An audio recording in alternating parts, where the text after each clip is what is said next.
Good morning. Welcome to FAC Live, a First Atlantic commerce show that covers all things e-commerce. We have guests from across the Caribbean because, e-commerce is something that's affecting us all, and why not, be able to support each other through e-commerce. And we have our guests across the Caribbean who have agreed to share insight in specific areas as it relates to e-commerce, which we may think is just a website, but let's be honest, there is a holistic approach. And if you've ever walked into a store, you know that customer experience is extremely important. And in the Caribbean, I think we don't really grasp how important it is. And I am so happy that Samantha Conyers from the from the experience company from EXco, I'm just sure that I, pronounced that correctly, because the title of the company is perfectly fitted for this session. She's the co-founder and chief experience officer of that company that focuses on customer experience. So if you're a business owner or someone who buys anything, I think you need to stick around for this session. Before we start, make sure to smash that follow button on Facebook and LinkedIn, because we try to do these sessions on Tuesday at 10:30 Atlantic time, depending on where you are, daylight savings time, because I know Jamaica is different. But don't worry, just smash that follow button and you will get the notification when we go live. Of course, Chris is with us as well, so I'm just going to add everybody to the stream. Let's see, do we have everybody? Yes, here we go. All right, so everybody knows Chris. I'm not going to bother to intro him because it just seems like, you'll figure it out. Don't worry. Always here. He's just part of the wallpaper, right? But what I'll do is just do a quick intro with Samantha, Sam, because she's not in trouble, and let her give us some insight into her experience and why she's equipped to have this conversation around customer experience. Yeah, thanks, Pauline. Hi, everybody. My name is Samantha or Sam Conyers. Pauline, you didn't butcher it too much, not to worry. As Pauline mentioned, guys, I am the Chief Experience Officer and co-founder at EXco. And at EXco, really what we're all about is helping businesses improve the experience that they deliver to their clients. And that's industry, not specific to any type of industry. We've worked with many different industries. I was really excited for the opportunity to dig a little deeper into the financial industry. I worked in insurance in the past, so I was excited to get back into it, to spend a lot of time watching other webinars and reading articles on CX in banking to prep for this for you guys. So excited to talk through where we are in the region, and focusing on how we get towards customer centricity in the banking industry.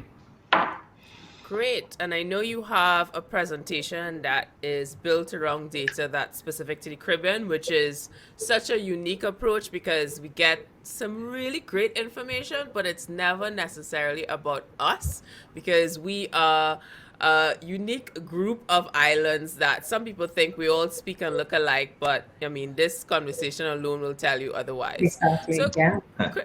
Chris, can you give our audience out there just a quick insight on why you think customer experience is important when it comes to e-commerce? Yeah, thanks, Pauline, and good morning, everybody. So, I think for me, one of the biggest reasons to focus on the customer experience is really to set you apart from your competition. So if I look at us as an e-commerce payment gateway company, our technology is good and strong, and we have some unique aspects to that. But what really sets us apart from our competition is our customer service. And we spend a lot of time on that. We spend a lot of time talking about that. We spend a lot of time making sure that we're responding to our customers properly, and how we respond to the customers, and what language we respond to our customers in. And it's not even just about having the answers all the time for us. It's making sure that if you send an email in, you're going to get a response, right? So even if we don't know the answer straight away, our mandate is really to give a response within sort of 24 hours to say, look, yep, okay, thanks very much, we acknowledge it, we receive it, If we don't have the answer right now, we're going to come back to you shortly, because that, for me personally, that is one of my biggest pet peeves when it comes, you send off an email or you leave a voicemail, and even if somebody is working on it, you have no idea until you hear back from them. Yeah. And that is such a huge issue, I think, that a lot of companies face, and a lot of bigger companies face, that they're not really paying close enough attention to how and when they're communicating with their customers.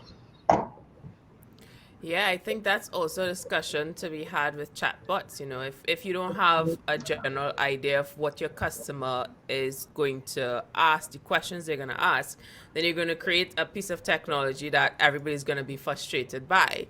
And I'm sure Sam's going to cover quite a few things. Asha, don't worry, we have you. She's coming in a minute. So what we'll do is set this up, because your presentation is apparently in high demand. So what we'll do is we will give Sam the spotlight for the next 20 minutes. And we are also going to be learning. So stick around, because you're going to get a chance to ask the questions and further the conversation when she's finished. So Sam, over to you. Absolutely. Thanks, Pauline. Thanks, Chris. I'm really excited for the question and answer part, but I think that it was important for me to give some context with regard to not only customer experience in the Caribbean, where we are in the Caribbean, and some of the gaps we've identified, or some of the gaps we all feel. As Chris said, when you send an email, what is that experience? What is your wait time like? And I'm gonna get into that a little bit more, but so important for how Chris opened to think about the fact that we really need to humanize the experience in the banking world, right? And we haven't always been great at that. Traditionally, we haven't been good at it at all. CX in the finance world has been a struggle, and people have complained quite seriously about banking. I don't know if you guys would remember, but we actually had somebody in Trinidad take out a billboard to complain about their banking experience. And I think that with COVID has accelerated the digital side of banking, and COVID has sort of forced us into the digital experience. And some of our banking companies in the region were a couple steps ahead of that, right? And they were already focusing on CX and important components of CX. But the time and technology has simplified and improved almost every component of a consumer's life. It actually has also increased the noise in the marketplace, right? Choice is almost overwhelming for some people, and a lot of organizations, including banks, are failing to provide sort of that North Star or that unbiased recommendation or help for consumers to understand what's the best fit for them, right? Where do they need to go? And again, I love how Chris touched on that with his intro around communication, because communication plays such a massive role in customer experience. And as I mentioned to you guys, I did some research, right? And I came across this report, Humanizing the Digital Banking Experience. And they spoke about the demand for digital, that it's increasing at a, massive gap, and closing gaps really quickly. But at the same time, people are also demanding experiences that are more human. So how do we ensure that we do those hand in hand, right?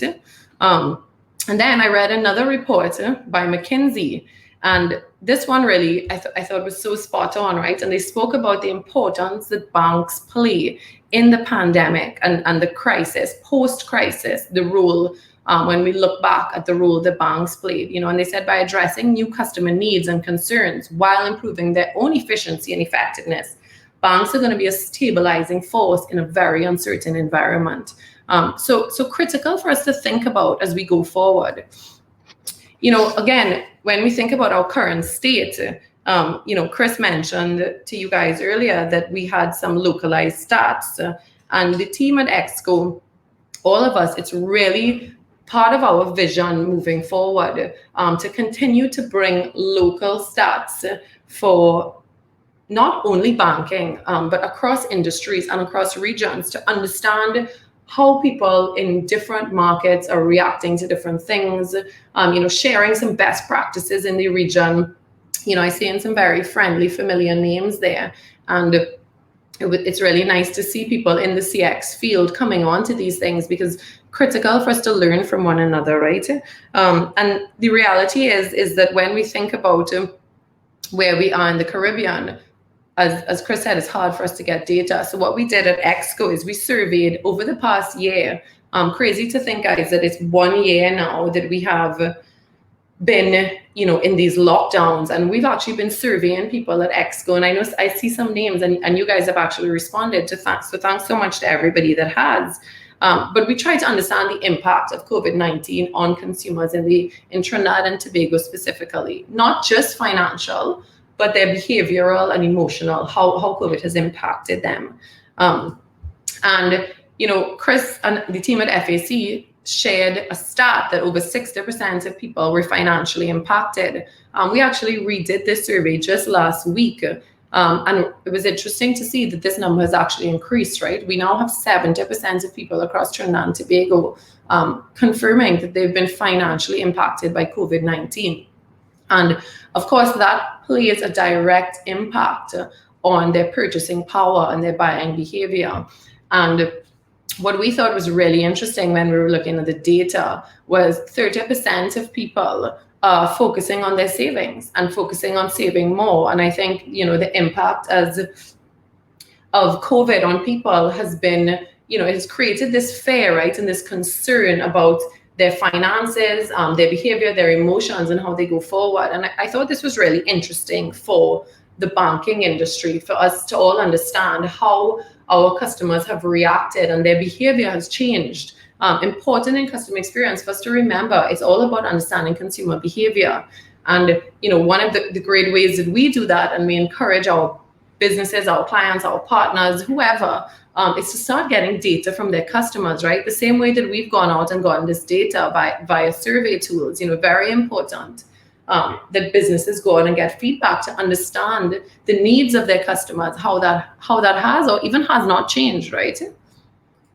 And at the risk of sharing global trends, I think it's important to recognize that across the world it's much of the same, right?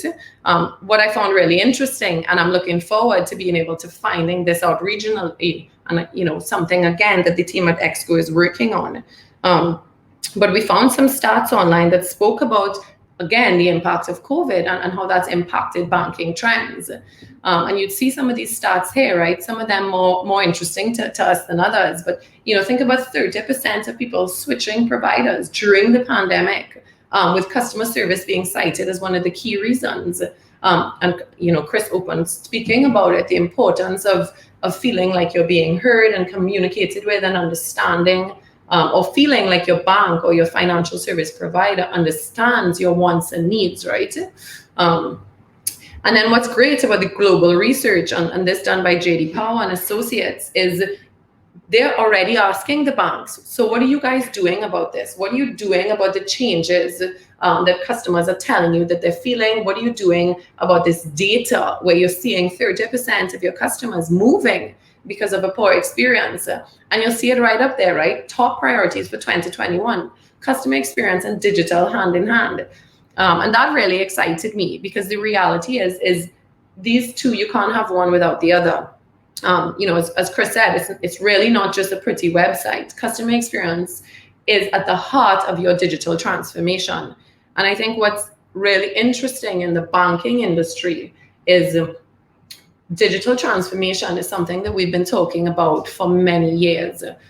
You've heard banks start to speak about going online and mobile banking, but up until COVID-19, everything was a very slow process.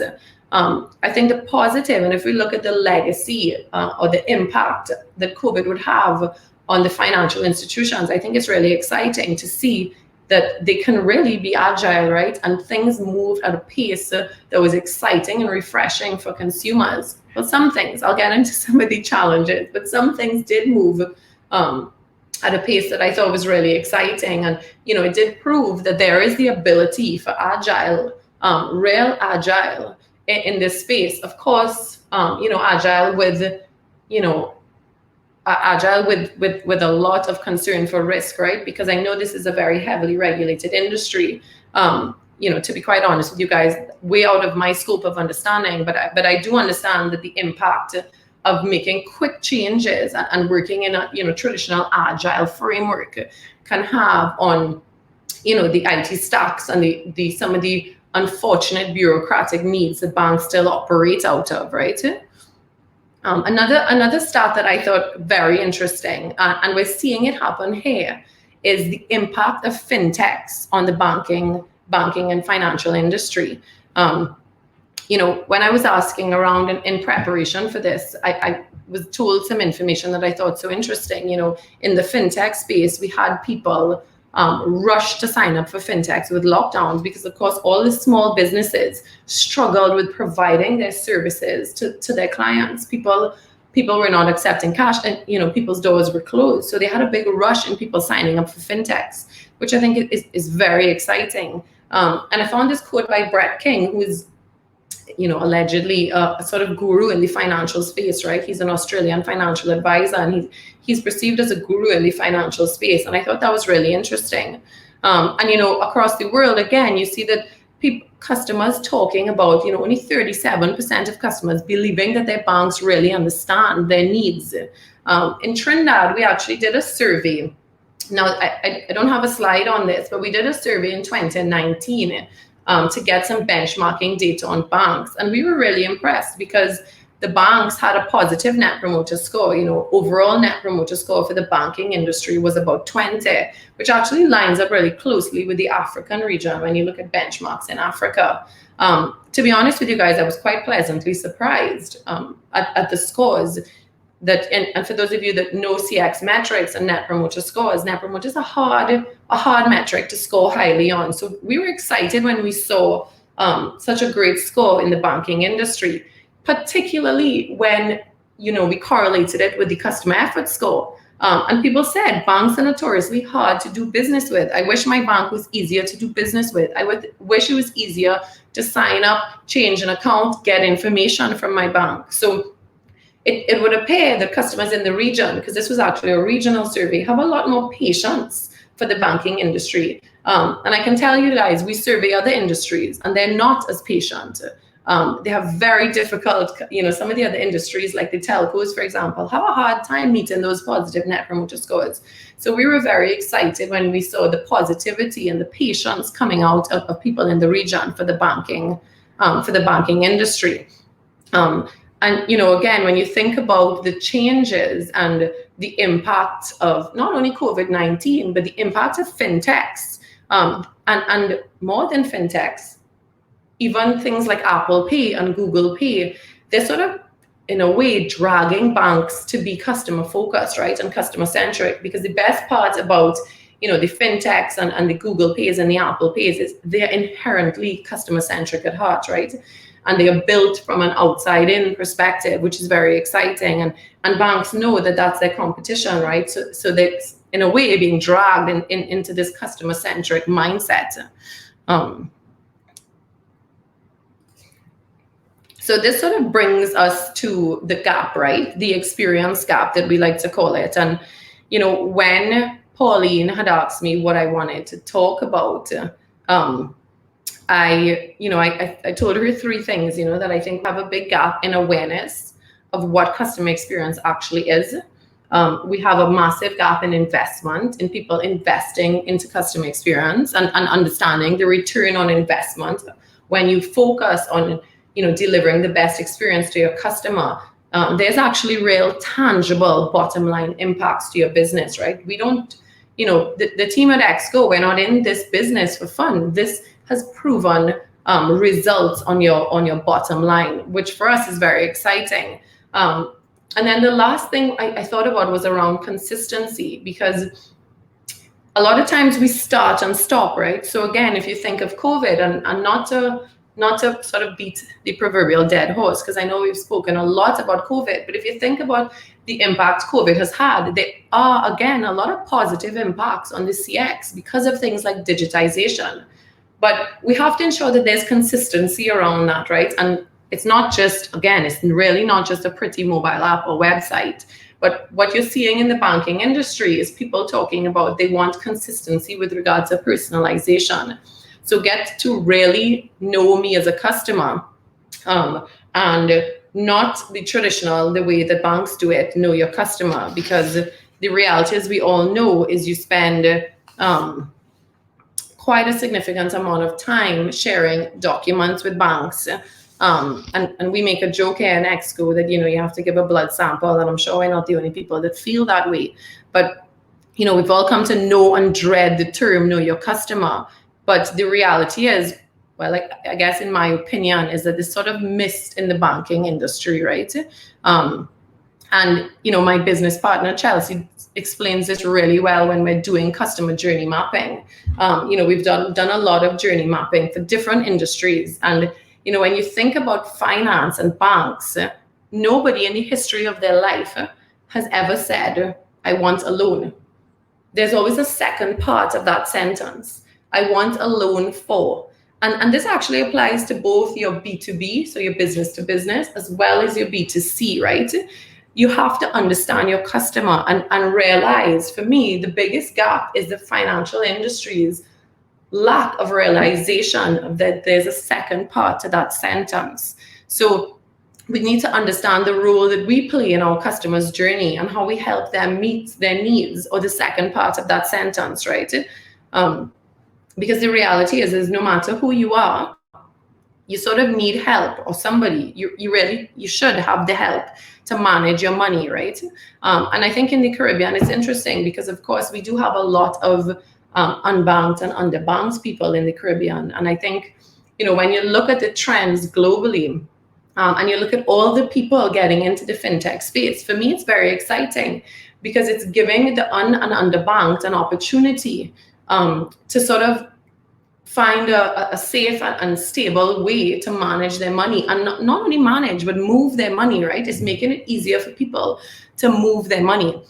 And, as customer expectations and customer experience, I should say, is increasingly driven by the experiences they receive anywhere else, with globalization, and again, with the impact of COVID, people are comparing you to the best experiences they had elsewhere. So they're not just comparing First Atlantic or Republic Bank to Royal Bank, or FCB to Scotia. They're comparing their Republic Bank mobile banking app to Amazon. And they're saying, why is it so difficult? Why can't I do it this way?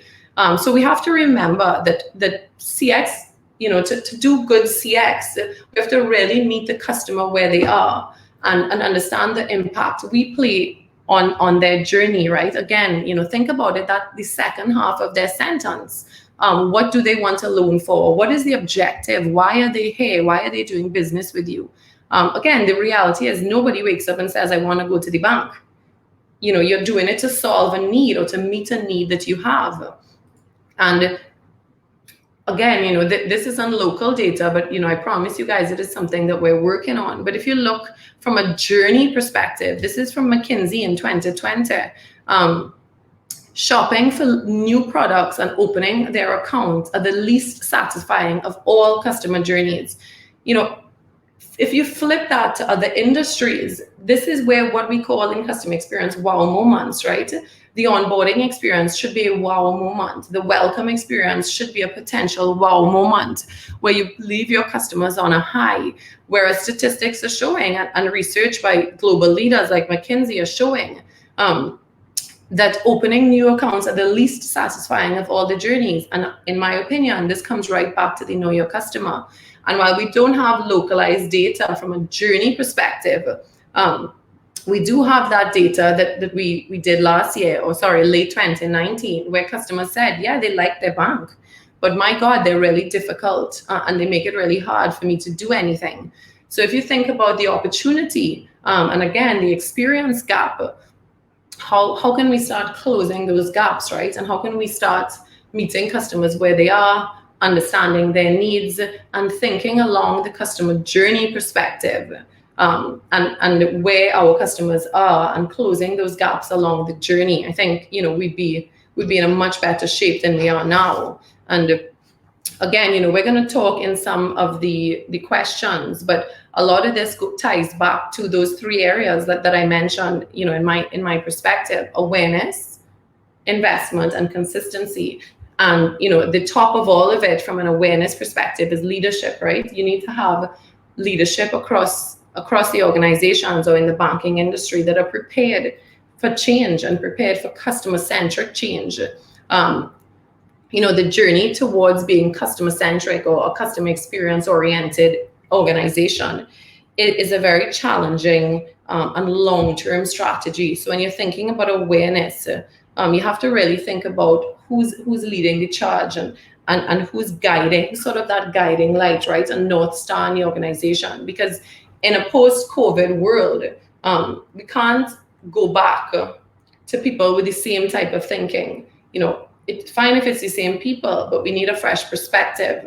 And we need a perspective from somebody that's willing to take a risk and willing to do things a little bit differently. You see banks in Australia and in Asia talking about ripping apart the roadmaps. And from a digitization perspective, building from the outside in. So taking all the feedback that they're getting from customers and building a stack, or even investing in a stack that's sort of designed with the customer at the heart. And that's, again, how we think about bridging the gap, right? Those three key areas for me, and we're going to talk those through. So I'm not just leaving you guys with those. We do have some tips, some specific tips around how to bridge those gaps. And I have some ideas I'd love to share with you guys, but it's going to be in a more conversational type approach. And I just wanted to end my presentation on this note around, delivering along the role, of banks' role post-COVID. And this again is from McKinsey, and they said, delivering on customer experience is an integral part of how banks reassert their positive role in society. Such an inspired, I felt super inspired when I read this. I hope you guys did too. But ask yourself, what role are you playing? How are you going to reinvent your organization or within your role in your financial institution? How are you going to reinvent to focus on delivering to customer experience rather than business as usual? How are you going to make customer experience become your new business as usual?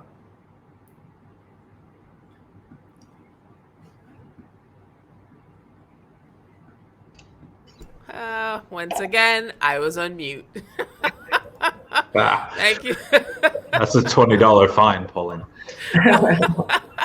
All right, guys. So I have a list of questions. I hope you do too as well. We're going to come back in a couple of seconds because that point you made about, people making comparison from a global scale, I think that's something we definitely need to elaborate on, because no longer are we competing to the store next to us. We are looking at it from a global perspective. So we're going to be right back, guys.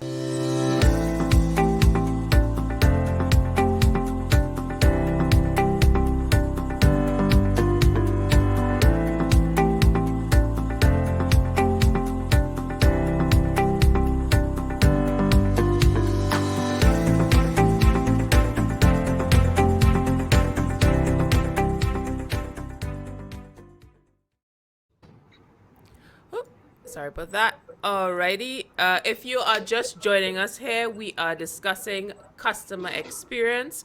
We're here with Samantha Conyers, and she is from EXco, which is short for the Experience Company, which I think is such an important part of the e-commerce conversation. And I want to bring Chris in because, we had a great presentation around how the customer feels, and we want to take it back from a Kerbin perspective and his insight on building that ecosystem from the e-commerce perspective. Because when you are starting out brand new, as a lot of business are trying to grapple with this digital transformation, which means access to your customer online, what does it mean when you are competing with an Amazon? We've said this so many times on these live sessions, and I don't think we could say it enough. Agreed. Amazon is the top visited e-commerce site in the Caribbean. This is not an opinion. This is based on facts, right? And it has been there for quite some time. So I want to bring in Chris and ask his perspective on where a small business or medium business or large business should start as it relates to the customer experience and e-commerce. Sure. Okay, thanks. And thanks, Sam, for that presentation. It was excellent. learned a lot there. And I think, what's important with that. So I'm going to give a couple examples. So Amazon comes up time and time again, as you actually mentioned. So, apart from the fact that you can find pretty much anything you want to buy on Amazon, which makes it an attractive website, the purchasing experience, and I'm going to look at this from a cards and payments perspective, because that's what I know. But the purchasing experience is awesome and really easy, right? So you can store your card details within the site, and that uses a technology called tokenization, which basically takes your card and stores it in a secure database, and then associates like an alphanumeric token with your profile. So when you go on Amazon, you can load up your basket, pay with card on file, or they have that very dangerous one-click purchase scenario, which makes it completely frictionless to buy something and impulsive to buy something. Yeah. Suddenly you've ended up with an 80-inch screen TV that you never thought you were going to buy that day, because you saw it's on sale and I could buy it within one button, and then it's going to ship to you that same day. So that journey on a website like Amazon is really important, because you will spend more in that type of scenario. And that's the beauty of e-commerce as well, is if people are spending with a card or a debit card or a credit card, they tend to spend more than if they're buying something with cash. So if somebody walks to a store, they spend if they only have cash, they're only going to spend what's in their wallet.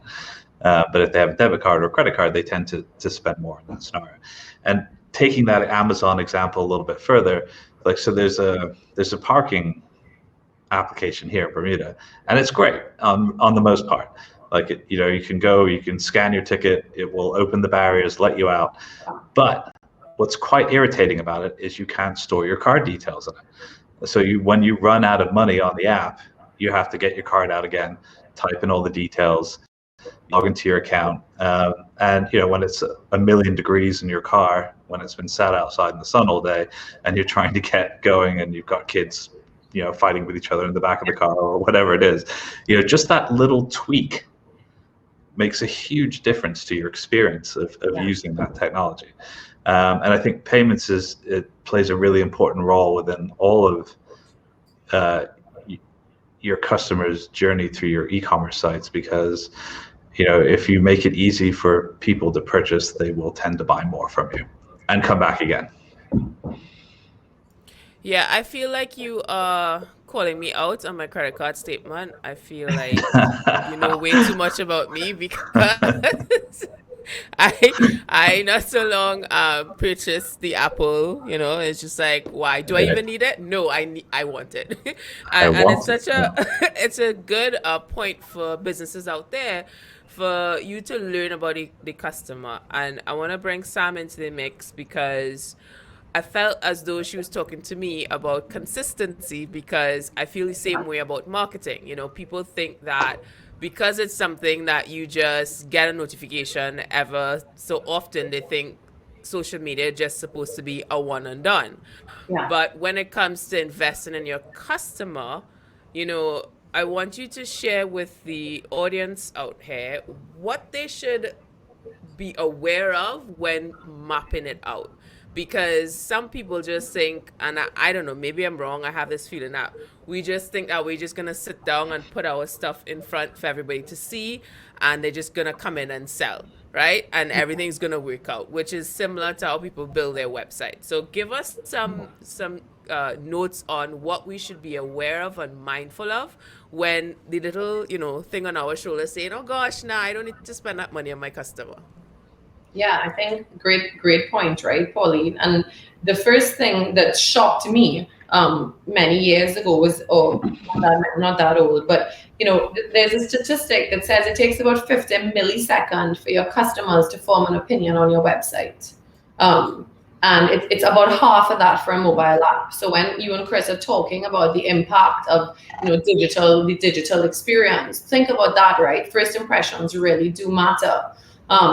From a consistency perspective, what I would say is the only way to ensure consistencies is you need to invest in not only designing an improved experience, but the first thing you need to do is discover the experience you're delivering first and foremost.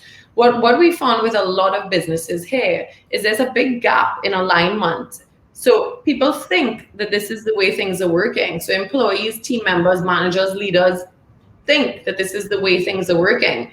But in actuality, there's a massive gap between what you think you're delivering and the experience that your customers are actually having on the front line. So something we spend a lot of time at EXco, not only advocating for, but doing with people is mapping journeys. So understanding the way that people interact with your business and your brand, the way that they interact across many different touch points. And, of utmost importance also, the way that those interactions make them feel, how they perceive those interactions. And, Chris hit the nail on the head. When you're thinking about an experience from an internal perspective or a company perspective, or in this case, a bank's perspective, you start to think of it from, okay, well, when, the young businesswoman, new corporate, small account comes into the bank, she walks up the stairs and she's greeted. Okay, great, we hire a greeter. The reality is it starts long before that, right? As Chris mentioned with the parking ticket, is there anywhere for your customer to park if they have kids when they walk through the door? Again, with the impact of COVID, you have to think about PPE and hand sanitizer. And did the poor customer have to sanitize 32 times before they reach to the bank's door? So you have a lot of things you need to consider along the customer journey that actually starts before the customer even interacts with you, but plays a critical role in their perception of the experience that you're delivering, right? And you can have massive gaps in consistency when you don't understand what's happening there.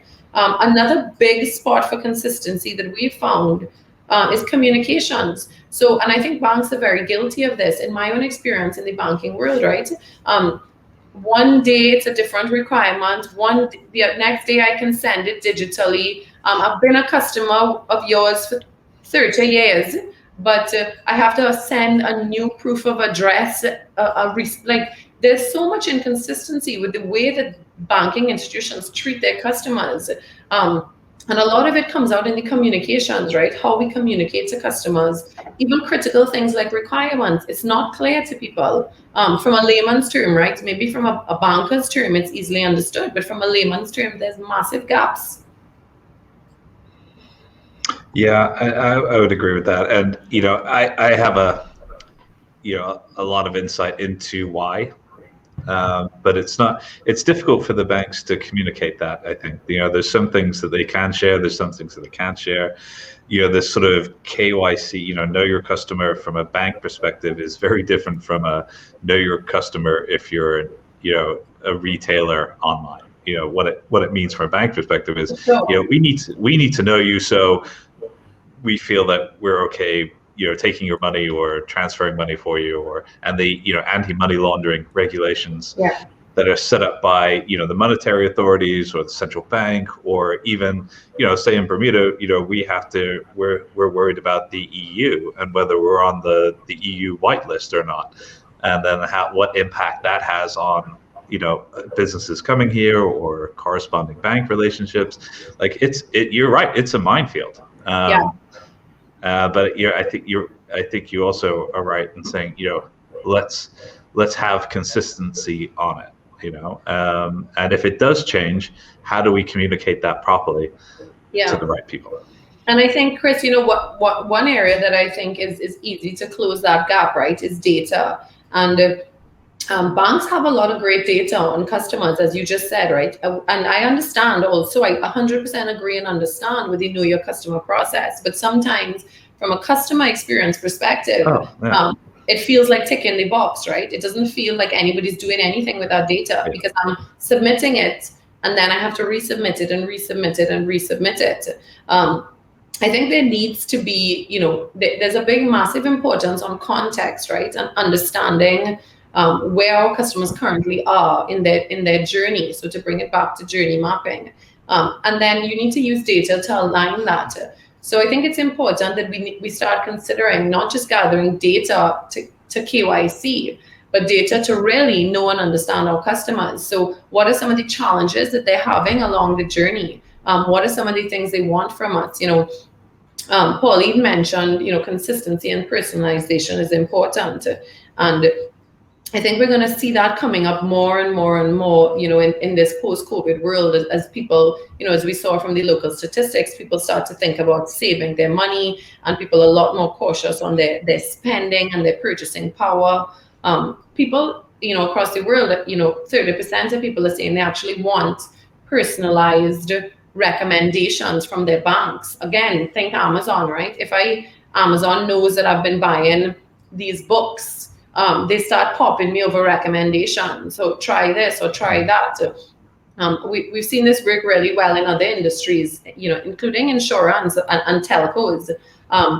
Recommend to people what they can be doing a little bit differently. Imagine how amazing if your bank sent you, hey, Samantha, did you know you saved $30 more than you did last month? With a savings account, you can invest X dollars, and in 5 years, that will be X dollars. Like that's real value to people, right? That's knowing your customer. If you ask me, it's not getting a recent utility bill, right? Yeah, I would agree as well. And I've said it, to anybody that listens, that the bank that figures in the Caribbean that figures out how to fully automate the application process for like an e-commerce merchant account, for example. And provides a trusted source for submitting your KYC documents, wins e-commerce, hands down. And that's exactly what should happen. All right, so I want to bring it into context for the business owners out there, because I want to put it, to a perspective where we can make a difference as small business owners. And we've crossed the conversation many times in previous FAC lives where people ask about, starting up their e-commerce business. Where do they begin? It's usually around, you have to get your merchant account from the bank, and then you have to go to your web developer. So at what point in time do you get to First Atlantic Commerce? So I want to share a small story that may get me into trouble with Chris, but it's okay. It's for the good of the audience, right? Okay. So I also have a small business, and I was testing up because we have to provide a service that includes US. So we have a Stripe account, right? And I was doing my little mini testing on a Friday night because where else am I supposed to go? So I use my personal card because I set up the card, and because of our services, it's over 500 US a month, right? So I use one of my local cards from Trinidad and Tobago, and it didn't go through. And I tried another card, local card, it didn't go through. I tried my US card and it went through, and that's when it hit me. Oh my goodness, this makes no sense if I am appealing to a Caribbean customer, because they're not going to have the US every month to pull from their credit card. So that example is based on the customer experience, because if my customer is from the Caribbean, then it doesn't matter how much money I spend on that website, the customer is not going to access that particular payment feature, right?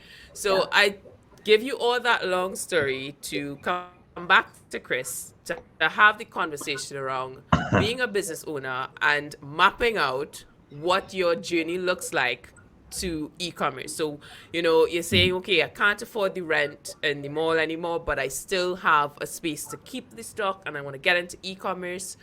What would be the top 3 to-do things on their listing? And that's for me? Yes. Okay. So, and testing was on Stripe, right? Yeah, it was on my website through Stripe. Yeah. So what happens there, basically, and this is another reason to so number 1, consider your local options. And that's a perfect example why, because Stripe is a US company that is, questionably allowing, people to set up in Delaware and then contract with Stripe to be able to do that. So, but they are, their anti-fraud systems are going to be looking at that and going, do we want to, this is probably a US business, do we want to accept cards from Trinidad?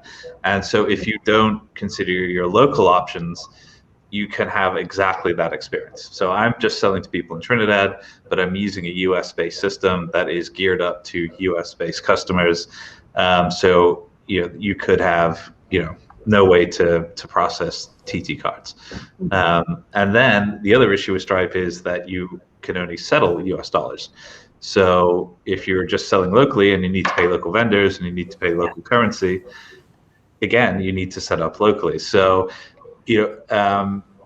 so then, number two, I'm thinking about think payments first, which is closely tied into something. If you are, looking to receive payments from your website, there are there are a ton of shopping carts out there, and some of them are brilliant. But like Shopify, Wix, PrestaShop, Squarespace, whatever that might be, but not all of them have connectivity to route your payments to a local bank in Trinidad or anywhere in the Caribbean, to be honest. So Shopify does through us, PrestaShop does through us, WooCommerce does, 3D Cart, a couple more coming pretty shortly that we'll announce.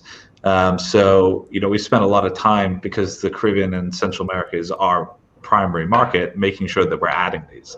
So if you're not sure, call us, email us. We'll let you know which ones are connected from that perspective. And then, work out, three, I'm going to stay away from the website design bit, but your logistics. If you have a physical product that you need to get into somebody's hands, you really need to pay attention to your logistics partners, because again, people are impatient. We were talking about before. Okay, great. I've ordered it. I'm expecting this tomorrow or maybe the next day. And if it doesn't come, or it's all beat up when it gets there, you're going to have, again, a bad experience with that site. And then think about your returns policy on that. I'll just give a very quick example. Like, I ordered some vitamins from a great website. First time I ordered from them, it arrived and the seal had broken on the powder, and it was just all over the inside of the box and everything else that was in there. And I emailed them and said, look, first time I bought this, not too impressed. And they just said, okay, fine, we'll just send it to you again, no cost to you. Yeah. And that was the perfect response, because now I'm like, okay, great. I wasn't that happy there, but I'm getting this again. And I didn't have to go through the hassle. I didn't have to shout at anybody. They just went, okay, we value you as a customer, and here you go, have it again. Yeah. And that was perfect. That's something that we are yet to get figured out when it comes to return policies. So I want to have a conversation with Sam about budget, right? Because that example I shared earlier, I can test those things because I'm familiar with website. Yeah. Like, I'm familiar with building a website, and that didn't necessarily cost me anything but a Friday night, because I have nowhere else to go. But if you were a business who were, exploring that externally, you have a contractor, you have a web developer, you've got your merchant account, you set up with FAC, but then you're wondering, why am I not getting anybody to my website?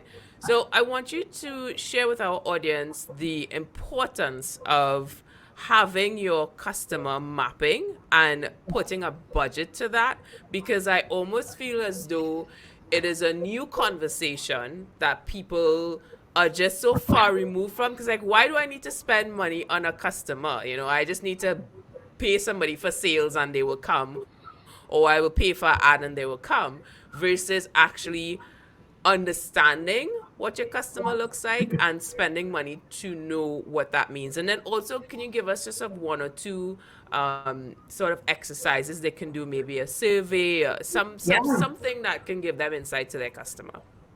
Yeah, absolutely. And those are actually two things that I would say from an investment perspective, right? So the first thing is to invest in undertaking, as you mentioned, discovering the journey that your customer is on. And, Chris just gave a beautiful example of that, right? All the way from when you're on the website, the payment, delivery, unboxing. So without realizing it, Chris just talked us through his, I would more call that a touch point, because he mentioned a few touch points. And when you're mapping journeys, you think, in a bit more, a lot more detail around how the customer interacts across many different touch points, and always from a customer perspective, right? And then for us at EXco, and for me, one thing that is always a must for me is data. I think especially in the CX world where, CX may sometimes be perceived as fluffy or intangible or anecdotal. They can't say that when you back it by data, right? So you're right, Pauline. The first thing I would say is, in tandem with thinking about mapping journeys, it makes no sense to map journeys if you don't have your customer's perspective. So you need to start getting data of the experience your customers are actually having. And the way that you do that is by having conversations with your customers. I prefer to call them conversations than surveys, because surveys, especially in the financial industry, traditionally have been these sort of paper, painful, tick the box type surveys, right? You want to more think about conversations with your customers. And you want to think of conversations in two ways. You want to think about a brand conversation. So, hey, what do you think about our X bank? What's your lifetime experience with us been like? Because a lot of the times you have customers that have been with you for many years, right? But of equal importance, you want to understand the transactional type feedback. So, when I visit my branch or my ATM, or when I open a different type of account or withdraw a large amount, what's that experience actually like? And, in the CX world, we have many different metrics we can look at. One being Net Promoter Score that measures, the loyalty. We look at Net Promoter as a real loyalty metric. For me, in the banking world, one of the more important ones is effort, especially as we move to make things easier, and we're moving in this digital way. I think it's really important that you start to measure the effort that your customers are putting out to do business with you, and the impact that effort has on their overall customer experience, and their overall likelihood to stick with you and to be loyal to you, and tell all their friends about the great experience. And then once you have that data, you can then really start to think about robust mapping and mapping that adds real value, because along with understanding and discovering the journey your customers are on, you can start tying it to KPIs, right? And when I say KPIs, I mean those metrics, those CX metrics, as well as the operational metrics. So, again, as I mentioned a little earlier, banks are very rich in data. We have a lot of data about our customers. And we're really good internally at measuring and reporting on operational KPIs, right? How do those KPIs impact your customer's journey and your customer experience? One of the easiest ways to measure and assess that is by layering it onto their journey. And then watching as you make changes within your organization, watching the impact of those metrics, right? From a cost perspective, from an experience perspective, and from an efficiency perspective, also from an internal perspective, right? Again, we're not focusing on improving experience only to make our customers happier. It's proven that delivering more seamless and consistent experiences translate directly to our bottom line. Yeah, those are definitely important points. And I know you mentioned earlier about KYC, which is for those who may not know, I'm here to translate on your behalf. It's Know Your Customer. And I actually want to ask Chris, in the context of somebody who is part of the operations at First Atlantic Commerce and oversees it, how important is knowing your customer as it relates to onboarding them? Because that's an actual intrinsic part of what it means to be a customer at FAC. So can you shed some light, because that is new to a lot of people out there? Yeah, sure. So when it comes to KYC at FAC, the Know Your Customer requirement is much lighter than it is if you're going to a bank to open your e-commerce merchant account. So the reason being is that we don't actually hold any money, as it were. So even though we're responsible for help authorizing the transaction and telling the card networks, Visa, MasterCard, etc., where to send the money, we don't actually hold it. So our guidelines in terms of what types of companies we work with are dictated to us by the banks that we work with. So as long as the banks are comfortable with those types of companies, then we're okay to go along with that. But then the banks' KYC and AML has to be a lot stronger because they're financially regulated institutions.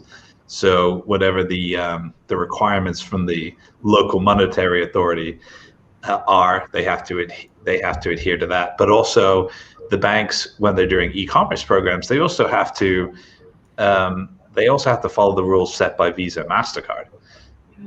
So Visa and MasterCard have a massive booklets of regulations that you have to follow as a bank to be able to accept e-commerce merchants.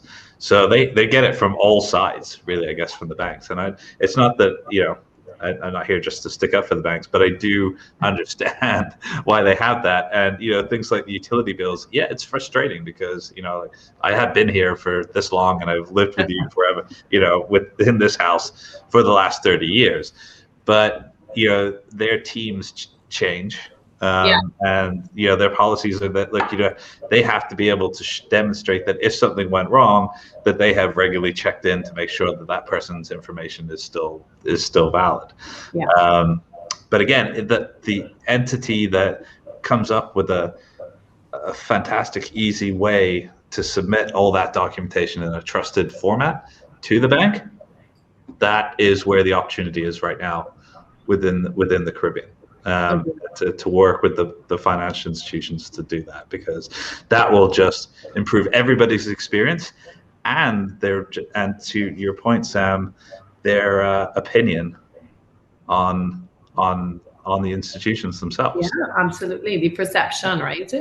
And Chris, just actually one thing I wanted to ask you, Pauline, if that's okay, is I think it's so important when we're speaking about the Caribbean space to understand the impact also. We have a large population of people that are, totally unbanked or underbanked, right? And for me, what I found exciting is how, organizations like yourself and some of the other smaller fintechs popping up have made these things possible, right? An example that I could share with you guys is I buy a great product locally, and in COVID, on her Instagram page, she was able to launch a payment platform, or a payment gateway, I should say. And I think all this stuff is so important for people in the Caribbean to know, right? As Pauline keeps saying, like, what can we do in the Caribbean? I think it's important to realize that, there are other options out there. So even if you're struggling with, creating a billing experience or a payment experience for your customers, it's exciting to see businesses like FAC, creating space for people that are underbanked in the region. Thank you. That's what we want to make it as easy as possible for people to transact. Move, and that requires a movement away from cash ultimately. At some point, hopefully sooner rather than later. But there are things like in Trinidad with having the Lynx card now being branded. Now you can use that online, right? So that's a huge step, So that's suddenly, if you're an online business, you have access to 80% of the population you didn't have access to before. Exactly, amazing, right? That's going to be game changing for Trinidad. Yeah, 100%. And then to the micro and small merchant base, don't forget that your cost of doing business when it comes to transacting, build that cost into your product. And that's not going to put you at a disadvantage, because everybody has to build that cost into their cost of doing business. And if you don't do that up front, then you're in for a bit of a surprise, but you're not disadvantaged by having that cost. Just make sure you incorporate it into the end price of what you're selling. Yeah, absolutely. Yeah. Alrighty, I think on that note, that's where we will say our goodbyes. Thank you so much to Sam for joining us for the FAC Live. Astra, I see your comment. Just click in the link above in the bio and you can sign up on the website to get more information about e-commerce with First Atlantic Commerce. So stick around, guys. Make sure to follow the page, because we have people giving their information for free. That is our best price. Like, you can't go wrong with that price. And next month is going to be a full month of Microsoft information and digital transformation. And I think it's important for business owners from the Caribbean to take advantage of the cloud and to learn how to transform your business in a world that is not a new normal. It is what it is. It is our normal right now, right? Sure So is. don't forget to mask up and sanitize, and we'll see you on the next episode of FAC Live. Bye, guys. Thanks everybody. Bye. Thanks. Bye.